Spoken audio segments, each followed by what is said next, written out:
வணக்கம். தமிழகத்தினுடைய முதலமைச்சர் விஜய் பற்றி யார் எது பேசினாலும் வந்து கைது பண்ணிடுறாங்க. விஜய் ரொம்ப மோசமான நபராட்டுன்னு சொல்லி தான் நானும் நினச்சேன். அதுக்கப்புறமேட்டு தான் விளாத்திக்குளம் எம்எல்ஏ என்ன பேசுனாருன்னு சொல்லி போட்டு பார்க்கும்போது தான் தெரியுது திமுக ஒரு தவறான செய்தியை பரப்புது. உண்மையிலேயே வந்து பார்த்தீங்கன்னா விஜய் கைது நடவடிக்கைக்கு பின்னால் வந்து பார்த்தீங்கன்னா அவர் வந்து ஆட்சியை பற்றி எதுவும் விமர்சிக்கலை, தனிநபர் விமர்சனம் தான் விளாத்திக்குளம் எம்எல்ஏ வச்சிருக்கிறாரு. அதனால் விஜய் அவர்கள் நம்மளுடைய விளாத்திக்குளம் எம்எல்ஏவை கைது பண்ணது சரிதான் அப்படின்னு சொல்லி நான் பின்னாடி தான் புரிஞ்சுக்கிட்டேன். அதை தான் நீங்கள் நம்ம காணொலியில் பேச போகிறோம். வாங்க வீடியோ பண்ணி போகலாம். அனைவரையும் மனமுடன் வரவேற்கிறேன்.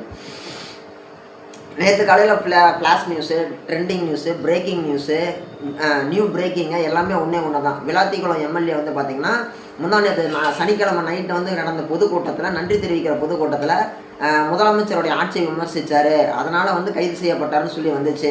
நானும் அது சம்மந்தப்பட்ட விஷயம்லாம் பார்த்துட்டு இருக்கும் பொழுது என்ன நினச்சி பொறுமையெல்லாம் கண்காணித்து என்ன நடந்துச்சு ஏது நடந்துச்சுன்னு பார்க்கும்போது தான் தெரியுது.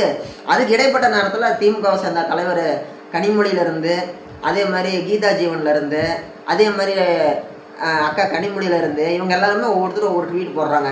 அப்படி போடும்போது என்ன போடுறாங்க, ஸ்டாலின் அவர்கள் ஐயா என்ன போடுறாரு, இந்த மாதிரி ரொம்ப மோசமான ஆட்சியை விஜய் நடத்துகிறாரு, இது சட்டத்தின் ஆட்சியா சாத்தானின் ஆட்சியான்னு சொல்லி கேள்வி கேட்டிருக்கிறாரு.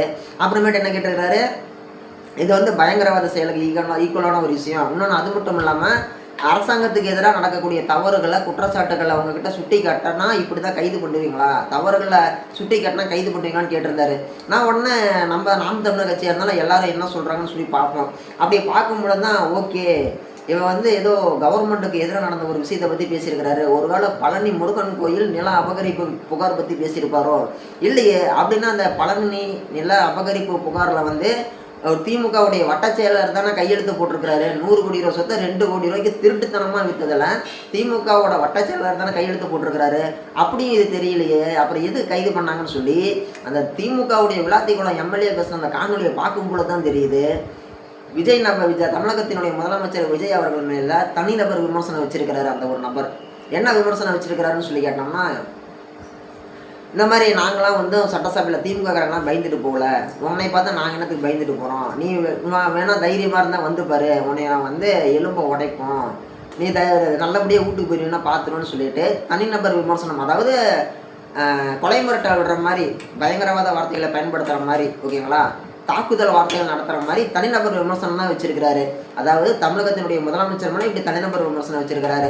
போன 5 வருஷத்தில் ஸ்டாலின் மேலே தனிநபர் விமர்சனம் வச்ச நாம் தமிழர் கட்சியை சேர்ந்தவங்களை இப்படி தானே நீங்கள் வழக்கு போட்டு கைது பண்ணீங்க.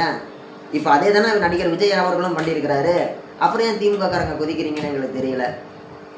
விளாத்திக்குளம் எம்எல்ஏ கைது செய்ய வாட்டி அவர் என்னன்றாரு, அவரும் நல்லா பர்ஃபார்மன்ஸ் பண்ணுறாரு. என்ன பர்ஃபார்மன்ஸ் பண்ணுறாரு, இந்த மாதிரி மருத்துவ பரிசோதனைக்கு அவரை வந்து ஆஸ்பத்திரிக்கு மருத்துவமனைக்கு அழைச்சி கொண்டு போகும்போது ஒரு விதமாக பேசுகிறாரு, கோர்ட்டில் ஆஜர்படுத்திட்டு கொண்டு போகும்போது அப்போ ஒரு மாதிரியாக பேசுகிறாரு. நல்லா இருக்குதுல்ல இவங்க நாடகம்.